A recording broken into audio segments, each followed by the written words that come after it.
Se você gosta deste conteúdo, deixe o like e se inscreva no canal. Isso é muito importante para mim e me ajuda a continuar escrevendo novas histórias para vocês. Obrigado pelo apoio. Na cidade de Tebas, inimigos da democracia tomaram o poder com o apoio espartano e governaram lá até que, em 379 a.C., 7 exilados que haviam encontrado refúgio na democrática Atenas retornaram à sua cidade e restauraram a democracia. Meu nome é Pelópidas e esta é a minha história. A história de como nós, 7 irmãos em espírito, restauramos a liberdade à nossa amada Tebas. Mais tarde foi impossível determinar qual dos convidados havia pronunciado aquelas palavras fatais.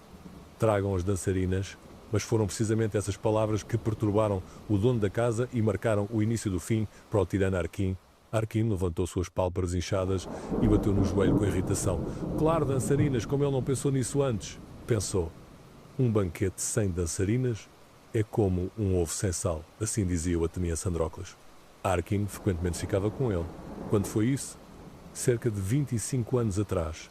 Então, Arquim ainda não era Paulo Marco. Secretamente seu pai, ele visitava Atenas, uma cidade cheia de todo tipo de tentações. Ele vivia com Andrócles, esse homem rico há muito partiu dos vivos. A multidão ateniense o condenou à morte, porque ele era inimigo da democracia, inimigo dos espartanos.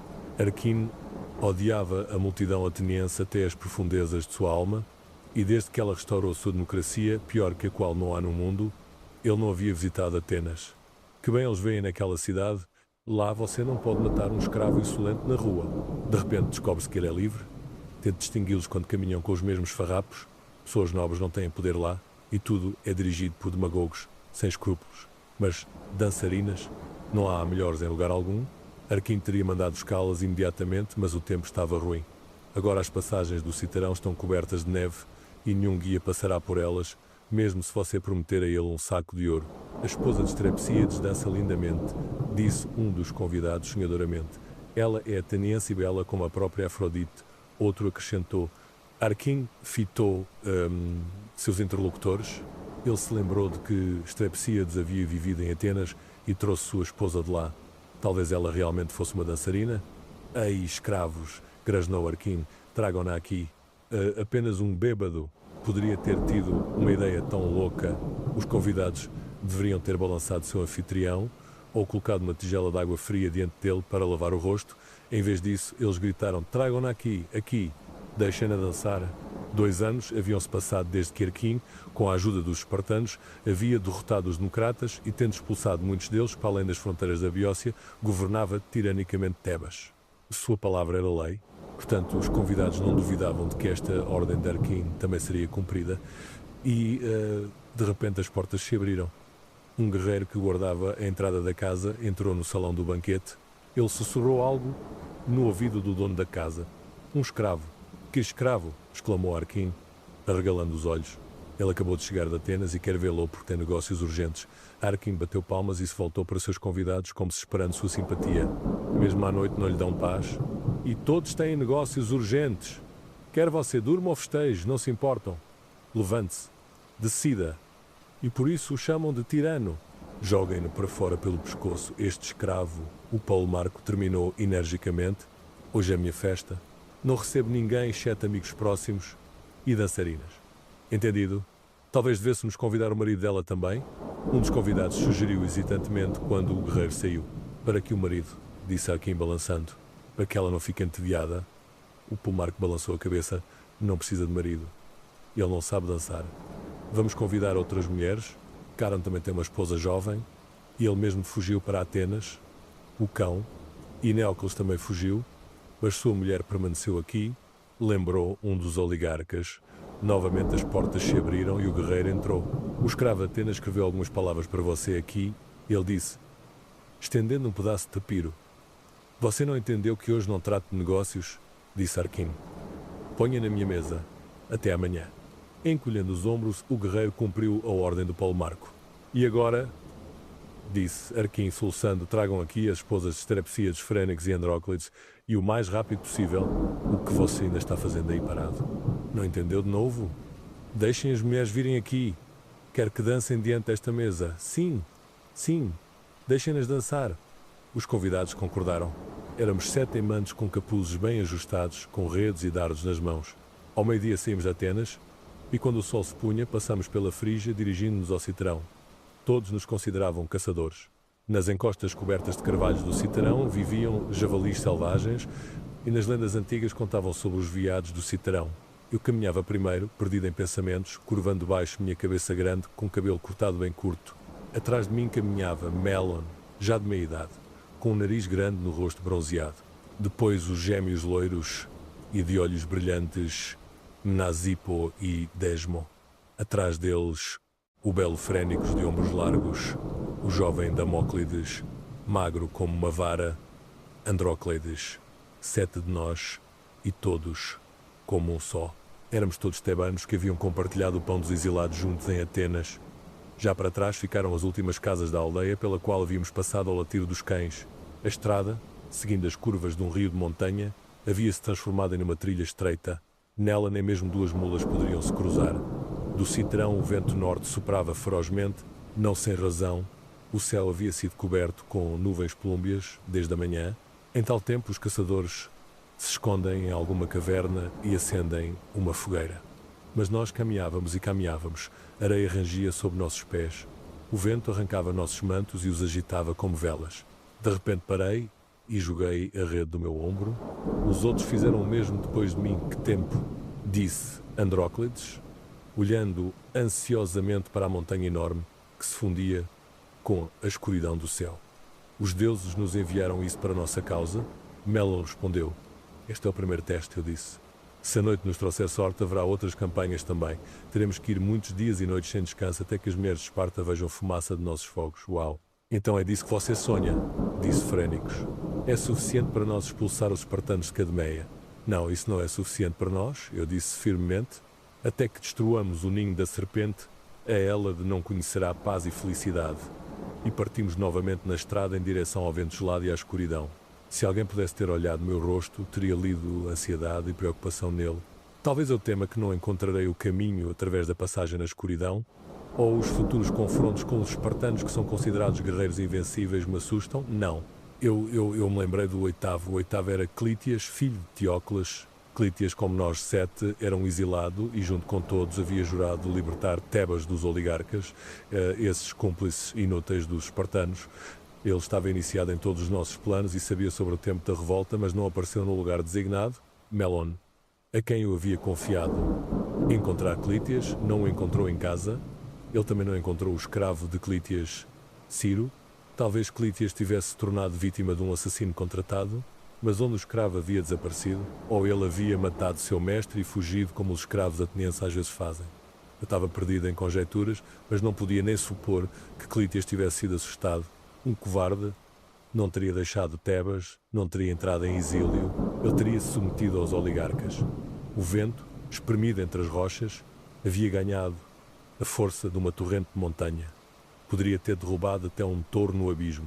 Nós 7 caminhávamos, de tempos em tempos nos pressionando contra as rochas, esperando a próxima rajada de vento diminuir. A escuridão que nos cercava se movia e rodopiava. Talvez espíritos malignos tivessem escapado das cavernas do Citerão, ou Ártemis, irritada porque mortais entraram em seu reino, estava atirando suas flechas sibilantes em nós. Em algum lugar aqui Acteion a havia visto, e a deusa havia transformado o caçador em um veado. Seus próprios cães haviam despedaçado o pobre coitado. Amigos, de repente veio a voz de Damóclides. Vocês ouvem? Alguém está gemendo lá? Todos pararam e escutaram. Vamos, disse Melon, é o vento uivando nas rochas calcárias. Vamos, precisamos chegar ao amanhecer. Não, eu ouço alguém gemendo. Exclamei. É uma pessoa. Em algum lugar muito perto. Aqui, embaixo. Me deem a ponta da corda, vou descer. Não faça isso, Pelópidas, disse Andróclides. Você vai morrer. E sem você, não encontraremos o caminho para Tebas. Me deem a corda rapidamente, há uma pessoa lá. Ela precisa de ajuda? Respondi, excitadamente, e me deram a ponta da corda. Nazipo e Desmo seguraram a outra ponta. A corda esfregava contra as pedras afiadas. Mas em um momento, ela afrouxou. Obviamente eu havia descido para uma plataforma nivelada. Eu o encontrei, gritei de baixo, ele caiu do caminho. Naquele momento a lua apareceu através de uma abertura nas nuvens. Eu embaixo gritei como se queimado. O que há com você, Pelópidas? Nos diga. Os amigos se preocuparam. Eu estava silencioso. Diante dos meus olhos jazia alguém familiar. Onde você está, Pelópidas? Responda. Vou amarrar. Puxem a corda. Só com cuidado. Finalmente ouviram minha voz. Segurem quando eu gritar Nazipo, Desmo e Frénicos, que havia vindo ajudá-los, começaram a puxar a vítima, cuidadosamente. Há pedras afiadas aqui. Gritei para eles de baixo. Eu mesmo estava subindo ao lado do homem amarrado à corda, apoiando seu corpo. Esperem, gritei. Agora vou subir eu mesmo, depois puxaremos ele. Eu me puxei e joguei meu corpo na trilha. Estava respirando pesadamente. Puxem, eu disse, agarrando a corda para ajudar meus amigos. A cabeça do homem apareceu na borda do precipício. Seus olhos estavam fechados. Seus lábios estavam contorcidos em uma careta de dor. Clítias. Nazipo e Desmo exclamaram juntos. Sim, era Clítias. Mas como ele havia acabado ali? Porquê que não havia aparecido no lugar designado? Porquê havia decidido ir para Tebas sozinho, sem esperar por seus camaradas? Minha mãe está doente? Clítias disse rapidamente, como se temesse essas perguntas. Ontem tive um sonho ruim. Via num cavalo. E um cavalo significa morte. Porquê que você não nos avisou? Perguntei severamente. Por sua causa, nos atrasamos. Como não avisei? Exclamou Clítias, abrindo os olhos. Mandei meu escravo Ciro até vocês. Você revelou nossos planos a um escravo? Melon disse ameaçadoramente. Seu escravo não veio até nós, eu disse. Ele era um escravo fiel, disse Clítias. Cresceu na casa do meu pai. É verdade que nos últimos meses eu o alimentei mal. Não tinha dinheiro. Você está dizendo que ele fugiu? Frénicos disse incrédulo. Para onde ele corria nesta época do ano? Melon respondeu. Amigos, eu disse decisivamente, não temos tempo para discutir para onde foi o escravo de Clítias. Estão-nos esperando em Tebas e não podemos deixar Clítias aqui sozinho. Não podemos. Melon confirmou. O frio está ficando pior. Clítias vai congelar. Sim, sim. Vozes soaram. Não o abandonaremos na dificuldade. Ponha seus braços ao redor do meu pescoço, Clítias. Eu disse. Vou carregá-la nas minhas costas. E quando você se cansar, eu carregarei Clítias. Melon concordou. E nós também. Nazipo e Desmo disseram em uníssono. E partimos na estrada. Apesar do frio, riachos de suor escorriam pelo meu rosto e mãos. As mãos de Clítias pressionavam minha garganta. Era difícil respirar. Com que alegria eu teria jogado esse fardo das minhas costas e endireitado meus ombros enrijecidos. Mas eu sabia que Clítias tinha que ser salvo. Mesmo que tivesse quebrado seu juramento e não aparecido, ele havia feito isso por amor à sua mãe. Eu estava pronto para entendê-lo. Eu havia perdido minha mãe quando não tinha ainda 12 anos, mas mesmo agora, quando me lembrava dela, a dor apertava meu coração e eu mal conseguia conter o grito que irrompia de algum lugar dentro. Então Melon carregou Clítias. Clítias começou a gemer. Talvez fosse insuportavelmente doloroso agora, ou talvez ele sofresse porque se sentia um fardo para seus camaradas. Tenha paciência, Clítias. Melon sussurrou. Ao amanhecer, estaremos em Tebas e o médico olhará a você. Provavelmente você tem uma perna quebrada. Isso não é terrível. Mas Clítias não se calou. Seus gritos se misturaram com o uivo do vento e o vento estava ficando mais forte. Neve molhada começou a cair, batia no rosto das pessoas. Os cegava. Só não para. Só não para. Melon pensou. Se parar, não haverá força para ir mais longe. Na passagem coberta de neve, Nazipo pegou o fardo vivo. A descida começou e ficou mais frio. No inverno, o citrão bloqueava os ventos quentes do sul. Apenas o pensamento de que estávamos na terra de nossa biócia nativa nos aquecia algumas horas mais e estaríamos na cidade de Cadmo. Camaradas armados nos esperavam lá. Esta noite decidiria o destino de nossa pátria e talvez de toda a Elad. Desmo substituiu Nazipo, então Frénicos, Damóclides e Androcleides carregaram Clítias. Foi minha vez novamente.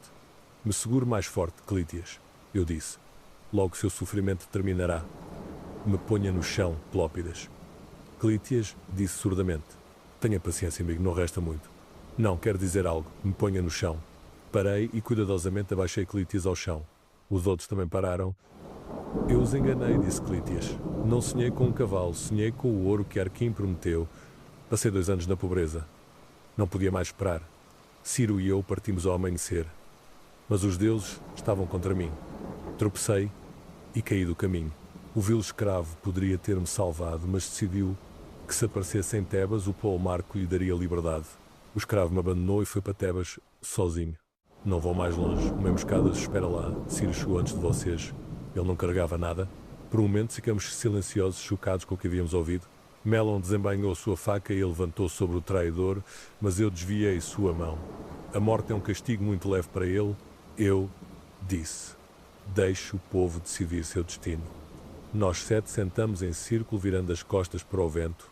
O oitavo jazia perto, gemendo de vergonha e dor. Tínhamos que decidir o que fazer a seguir: voltar quando não havia mais de 1 hora de caminhada até Tebas, ficar aqui até ao amanhecer ou ir em frente. Amigos, eu disse, por 2 anos nos preparamos para a batalha com inimigos. Por 2 anos esperamos este dia. Podemos recuar quando estamos tão perto do nosso objetivo? Você está certo, Pelópidas, disse Melon. Devemos ir, mas antes da cidade enviaremos 2 homens em reconhecimento. Já não sou jovem, mas irei primeiro. E eu irei com você, gritou Frénix. E partimos novamente, revezando-nos carregando Clítias. 2 dos nossos camaradas, Melon e Frénix, se infiltraram na cidade e retornaram com boas notícias. Os guardas nos portões estavam dormindo e aqueles que não dormiam estavam bêbados. O silêncio reinava ao redor de Cadmeia. Apenas da casa do Paulo Marco vinham sons de música e vozes embriagadas. Vamos, eu disse. Arquino está celebrando e não espera hóspedes. Nós 7 pegamos Clítias e nos dirigimos para a cidade. A neve havia parado, mas o frio estava se intensificando. Nossos mantos estavam cobertos de geada. Não havia uma alma viva nas ruas. Apenas aqui e ali cintilavam luzes nas janelas e mesmo essas rapidamente se apagavam. A primeira coisa que tínhamos que fazer era libertar nossos camaradas que estavam sendo mantidos sob guarda em várias casas pela cidade. Eu sabia onde Philon, Kion e nossos outros amigos moravam. Suas esposas haviam permanecido em Tebas, enquanto seus maridos estavam no exílio. Vamos nos dividir em 3 grupos.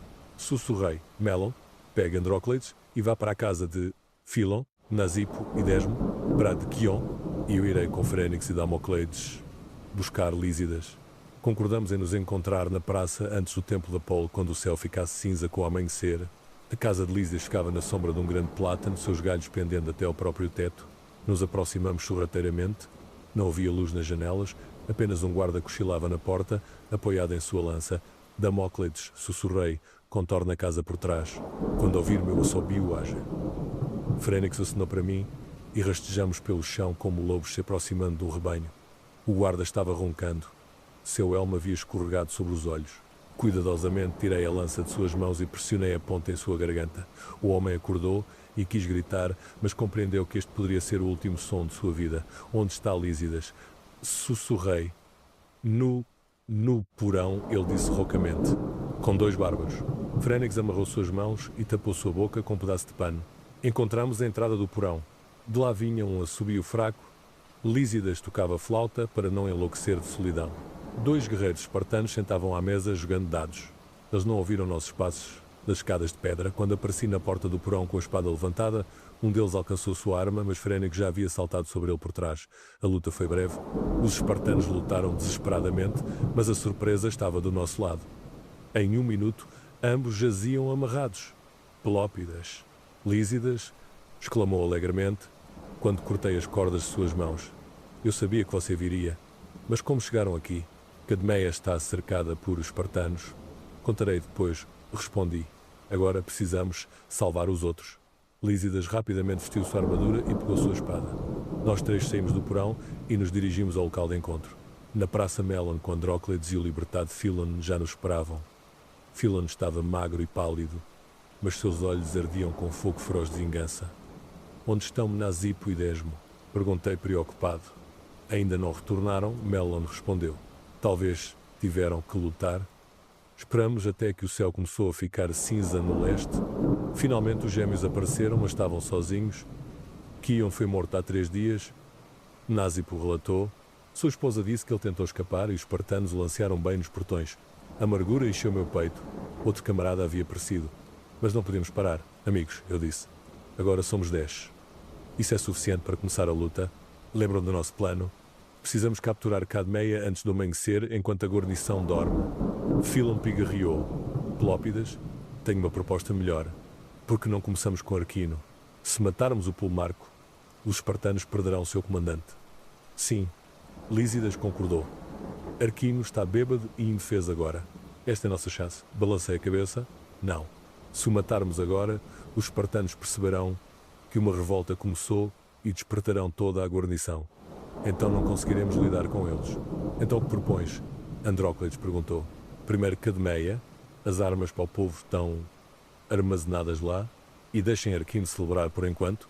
Cadmeia, a antiga cidadela tebana, erguia-se sobre a cidade como um penhasco gigantesco. Suas muralhas eram tão fortes que poderiam resistir ao cerco de um exército inteiro. Mas conhecíamos as passagens secretas que usávamos quando crianças brincando de guerra. Conduzi meus camaradas por um caminho estreito que levava à muralha norte. Aqui, onde a muralha se juntava ao penhasco, havia uma pequena fenda tão estreita que um homem mal conseguia se espremer por ela. Quem vai primeiro? Lísidas sussurrou. Eu vou, respondi sem hesitação. Tirei a minha armadura e me espremi pela fenda. Depois de mim veio Frénix, depois os outros.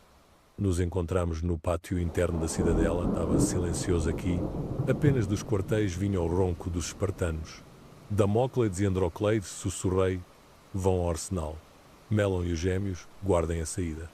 Philon, Frénix, Lísidas e eu cuidaremos dos guardas.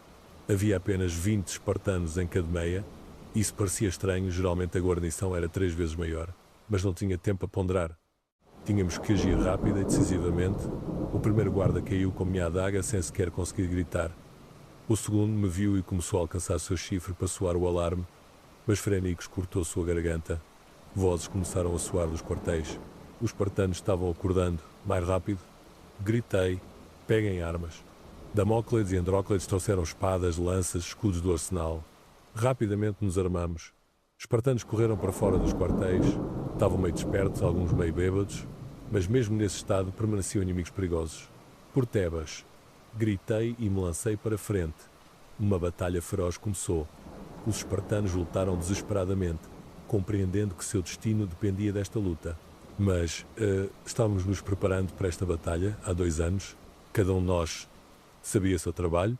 Philon, que era o melhor arqueiro entre nós, subiu na muralha e de lá atirava nos inimigos. Suas flechas sempre acertavam o alvo.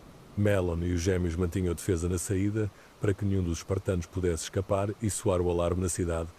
Lutei com seu comandante, um guerreiro alto com barba negra. Ele era mais forte que eu, mas eu era mais rápido.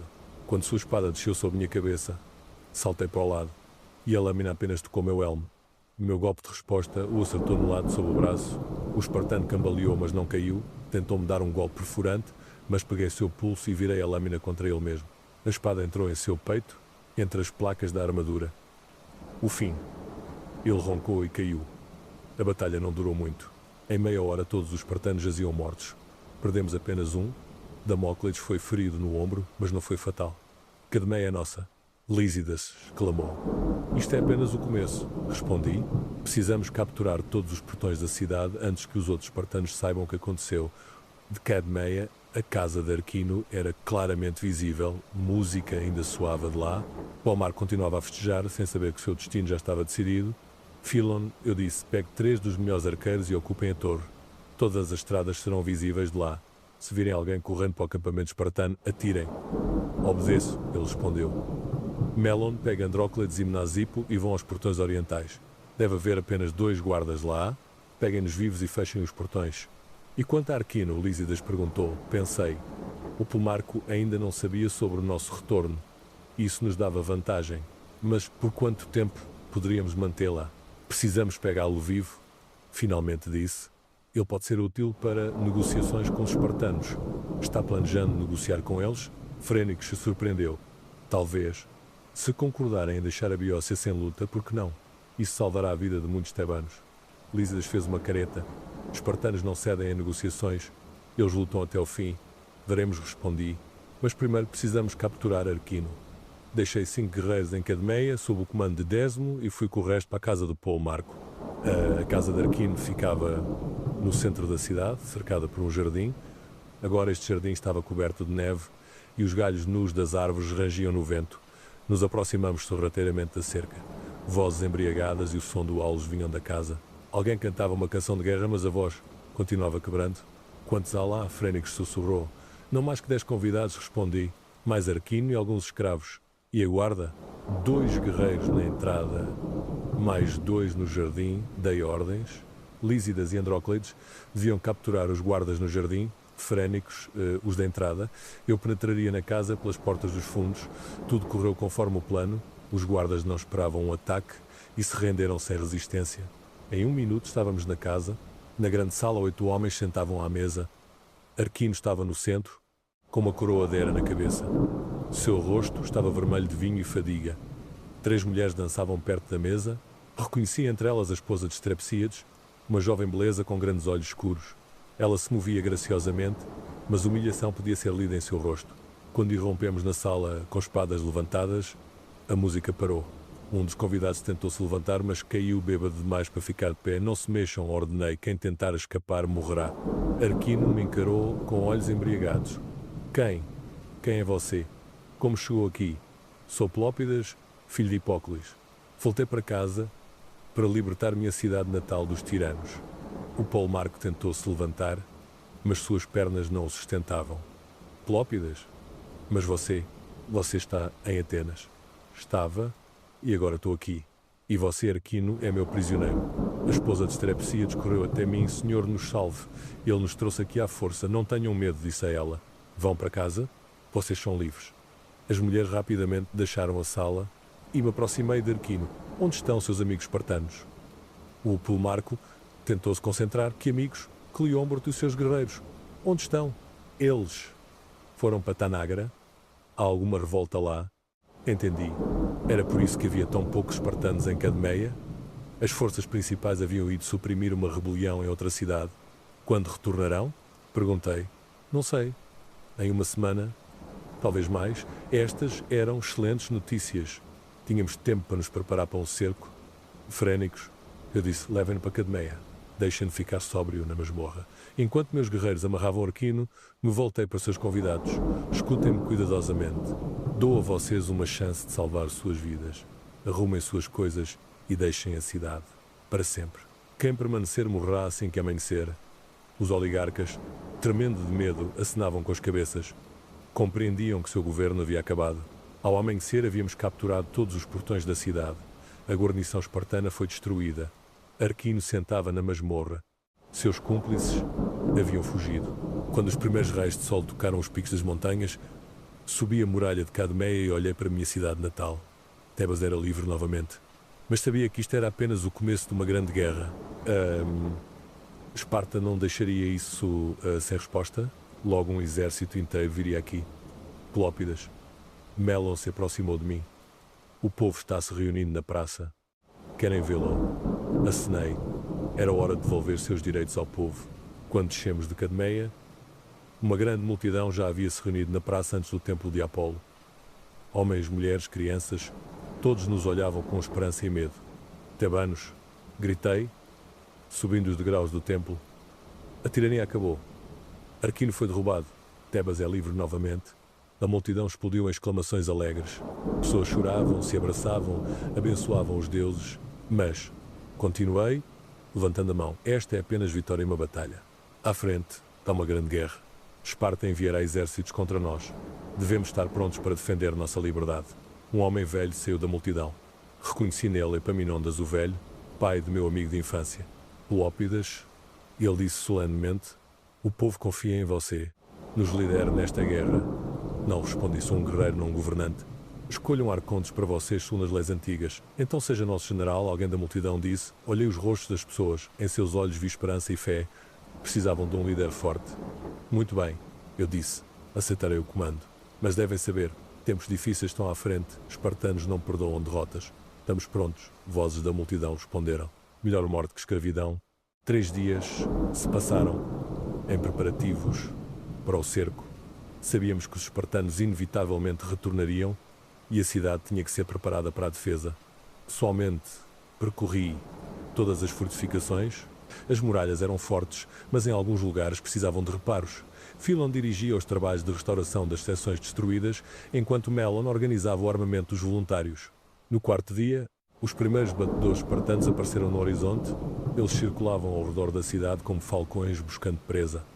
Pelópidas, Lísidas, se aproximou de mim enquanto eu estava na torre, observando as sentinelas inimigas. O povo está preocupado. Dizem que o exército espartano é numeroso, como as ondas do mar.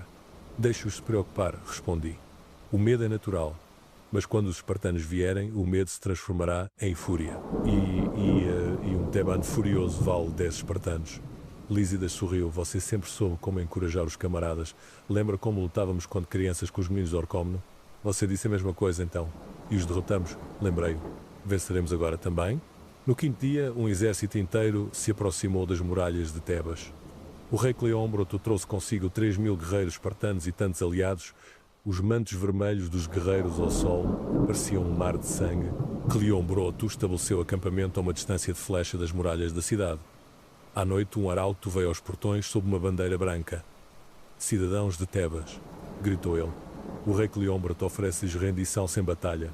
Entreguem os rebeldes e sua cidade será poupada. Subi na muralha e respondi: diga ao seu rei, os tebanos não traem seus amigos e não se curvam a tiranos. Se ele nos quer, que tente nos tomar pela força. O arauto balançou a cabeça e retornou ao acampamento. Então haverá um cerco, disse Melon. Haverá, concordei. Mas estamos prontos. O cerco durou 2 semanas. Os espartanos tentaram tomar a cidade de assalto 3 vezes, mas cada vez recuaram com pesadas perdas. Nossos arqueiros, liderados por Philon, infligiam golpes devastadores ao inimigo. Mas a parte mais difícil não era nas muralhas, mas na cidade. A comida estava acabando. As pessoas passavam fome. As crianças choravam de fome. Pelópidas, um dos anciãos da cidade, veio até mim. O povo lhe pede: talvez seja melhor se render? Os espartanos prometem misericórdia aos cidadãos comuns. Você acredita nas promessas deles? Perguntei. Não sei, mas as crianças estão morrendo de fome. Fiquei em silêncio por muito tempo. Então disse: me dê mais 2 dias. Se a situação não mudar até então, falaremos sobre a rendição. O ancião assentiu e foi embora. Naquela noite, Andróclides veio até mim. Pelópidas, tenho notícias. Um viajante do sul conseguiu entrar na cidade. Ele diz que os atenienses reuniram o exército e vêm em nosso auxílio. Meu coração bateu mais rápido. Verdade? Quando estarão aqui? Em 2 dias, Andróclides respondeu. Talvez 3. O exército é liderado por Cábrias. Cábrias? Estas eram realmente notícias maravilhosas. Ele era um dos melhores generais atenienses. Apenas mantenha isto em segredo, avisei. Se os espartanos descobrirem, podem tentar tomar a cidade com um assalto decisivo. No 18º dia do cerco, aconteceu o que eu mais temia. Reforços chegaram ao acampamento espartano. Mais 2.000 guerreiros. Cleómbroto decidiu atacar com todas as forças de uma só vez. Ao amanhecer, 5.000 espartanos e seus aliados se moveram para o assalto. Todos às muralhas. Ordenei. Hoje o destino de Tebas é decidido. A batalha foi feroz. Os espartanos trouxeram ariete às muralhas e começaram a derrubar os portões. Outros subiam escadas de assalto. Philon com arqueiros atirava nos inimigos das muralhas. Melon e os gêmeos defendiam a torre principal. E eu, com Lísidas, Frénix e Damóclides, repelia ataques nos portões. A batalha durou todo o dia. Ao entardecer, os espartanos recuaram, mas com grandes perdas para nós. O jovem Damóclides morreu. Uma flecha o atingiu na garganta. Frénix foi gravemente ferido. Não aguentaremos muito mais, disse Melon, enfaixando uma ferida no braço. Devemos aguentar, respondi. Os atenienses estão perto. No 19º dia do cerco, quando os espartanos se preparavam para um novo assalto, uma nuvem de poeira apareceu no horizonte norte. Olhem, gritou alguém dos guerreiros na muralha. Levantei minha mão, me protegendo do sol, e os vi. Hoplitas atenienses em armaduras reluzentes se moviam diretamente em direção ao acampamento espartano. Cábrias, exclamei. Os atenienses vieram. Exclamações alegres ecoaram por toda a muralha. As pessoas choravam de felicidade e alívio. Os espartanos também viram o exército ateniense. Começou confusão em seu acampamento. Cleómbroto rapidamente reagrupou suas tropas, virando sua frente em direção aos atenienses. Agora é nossa hora, gritei. Abram os portões. Ataque. Com gritos alegres, os tebanos saíram voando da cidade. Atacamos os espartanos por trás, enquanto os atenienses avançavam pela frente. A batalha foi curta, mas decisiva. Presos entre dois exércitos, os espartanos não puderam oferecer longa resistência. Ao meio-dia, Cleómbroto deu a ordem de recuar. Vitória! Gritaram os tebanos. Os espartanos estão fugindo. Quando o inimigo partiu, me encontrei com Cábrias. O estratega ateniense era um homem de meia idade, com olhos cinzentos inteligentes e barba grisalha. Pelópidas, disse ele, apertando firmemente minha mão. Atenas se orgulha do que fizeste. Mostraste a toda a Helade que os espartanos podem ser derrotados. Isto não foi feito apenas por nós, respondi. Sem vossa ajuda, Tebas teria caído. Talvez. Mas a iniciativa foi vossa. E agora Esparta sabe. Seu poder não é ilimitado. Conversamos longamente sobre o futuro. Cábrias propôs criar uma aliança entre Tebas e Atenas contra Esparta. A Hélade sufoca sob o jugo espartano, disse ele. Chegou a hora de jogá-lo fora. Concordei. Esta era uma oportunidade não apenas de proteger Tebas, mas de libertar toda a Helade. Uma semana após a retirada espartana, outro de nossos camaradas retornou a Tebas, Epaminondas. Ele havia viajado muito, estudando a arte militar em terras distantes. Quando o vi, meu coração se encheu de alegria. Epaminondas era meu amigo mais próximo desde a infância. Alto, de ombros largos, com um olhar inteligente, de olhos escuros, ele sempre se destacara dos outros. Pelópidas, ele me abraçou. Ouvi sobre vossos feitos, ainda em Atenas. Toda a Hélade fala dos 7 heróis que libertaram Tebas. E eu estava esperando o teu retorno. Disse, agora estamos juntos de novo, como na infância. Sim, ele sorriu. E temos grande trabalho pela frente. Epaminondas estava certo. A libertação de Tebas foi apenas o primeiro passo. À frente estava a luta pela liberdade de toda a Beócia e depois pelo destino da Hélade. Um ano depois, quando eu estava naquela mesma muralha de Cadmeia e olhava para a minha cidade natal, lembrei-me daquela noite de inverno, quando nós 7 caminhamos pelas encostas nevadas do Citerão. Então parecia que caminhávamos em direção à morte, mas descobriu-se que caminhávamos em direção ao destino. Um destino que mudou não apenas nossas vidas, mas a história da Hélade. Dos 7 participantes originais da campanha, 5 permaneceram. Damóclides morreu durante o cerco. Clítias, o traidor, foi sentenciado pela Assembleia Popular ao exílio. Mas em vez deles, novos camaradas se juntaram a nós, Epaminondas, Cábrias, dezenas de outros homens corajosos. A Liga Beócia, criada após nossa vitória, tornou-se uma força com a qual até a poderosa Esparta teve que contar. E o exército tebano, que começamos a formar, logo se tornaria o mais forte da Hélade. Mas o mais importante, provamos que a liberdade pode ser reconquistada, que algumas pessoas determinadas podem mudar o mundo se tiverem fé na justiça e disposição para sacrificar suas vidas para alcançá-la. Naquela noite, quando tudo começou, éramos 7 contra uma cidade inteira capturada por inimigos. Pareceria. Que força lamentável. Mas tínhamos algo que nossos inimigos não tinham, amor pela pátria e fé inabalável na vitória. E vencemos. Tebas era livre, a hegemonia espartana foi abalada. Por toda a Hélade, os povos levantaram suas cabeças, sentindo que o novo tempo estava chegando, um tempo de liberdade e justiça. E eu, Pelópidas, filho de Hipócles, um daqueles 7 que começaram esta grande causa, estava na muralha de minha cidade natal e olhava para o futuro que conquistamos com nossas espadas e nosso próprio sangue, o futuro da Hélade livre. FIM, nota do autor. Esta história é baseada em eventos reais de 379 A.C., quando patriotas tebanos liderados por Pelópidas e Epaminondas libertaram sua cidade da ocupação espartana. Isto se tornou o início do fim da hegemonia espartana na Hélade e o nascimento de uma nova força, a Liga Tebana, que logo derrotaria os espartanos na batalha decisiva em Leuctra